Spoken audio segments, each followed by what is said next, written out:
take us through the framework of the plant paradox, the energy paradox, the longevity paradox, and then eventually unlocking the keto code. Because as great as the keto code is, and we've got a very rich history with Professor Tim Noakes and the low carbohydrate, high fat diet here, I think it's the combination of those books and the knowledge that is filtered and built up on each other that makes it so effective. So you can eat keto or be keto, but eat the wrong plants, and you got a problem on your hands. So take us through a bit of a framework with autoimmune, and then we can talk about fatigue, which I think they are related, but take us a bit of through the framework through three variables: when to eat, what to eat, and how much to eat. Okay, so one of the things that I see a lot of people who have been treated for, quote, leaky gut, and they've been asked to take, anti-inflammatory substances, eat anti-inflammatory foods, take gut healing supplements. And don't get me wrong, there is absolutely a place for all of this. But my point to all these patients who have in general not gotten any better is it's okay to do this, but if the components that are actually causing leaky gut are still coming through your mouth, you can keep trying to patch the wall of your gut, but if you're swallowing razor blades, you gotta start with taking away these compounds that are known to actually cause this. It's not conjecture. Alessio Fasano was wonderful enough to actually show how gluten actually promotes leaky gut. It's a measurable phenomenon, and so it's not pseudoscience. I suppose if you'd asked me 20 years ago what I thought of leaky gut, I probably would have said it's pseudoscience. But now we know it's a measurable phenomenon.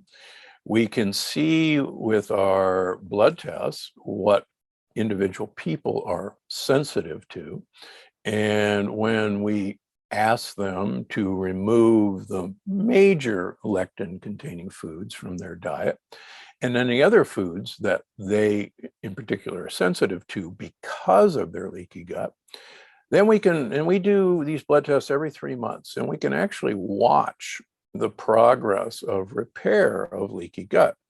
Now, when I started this over 20 years ago, I was naive, and I really thought, we can see a leaky gut in a couple of weeks. But this is usually a 9 months to year-long process. Wow.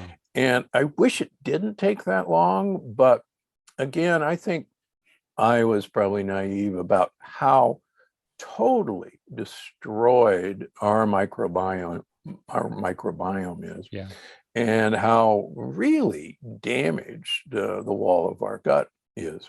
In fact, I'll give you an aside. I had Walter Longo, my friend from USC, with his longevity thoughts.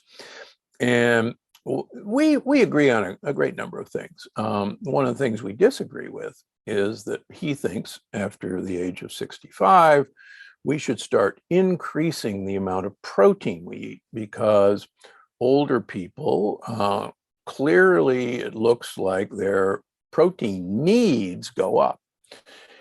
And what I argue is that no, the protein needs are going up because the wall of their gut is increasingly damaged as they get older from this constant bombardment of the foods we eat. And so what we're observing is not a need for more protein, but a need to repair a leaky gut. And I see that all the time. I see these older individuals in their late 70s, 80s, who clearly have low albumins, sometimes low total proteins, and I put them on a protein-restricted diet and lectin-restricted diet, and their albumins and their protein levels go up. Now, why do I do that? Because I'm convinced, along with a number of others, that high protein increases insulin-like growth factor 1 And I don't want insulin-like growth factor 1 to go up as I age. I want it to go way down. The other reason, as I wrote about in the longevity paradox, is certainly in animal studies,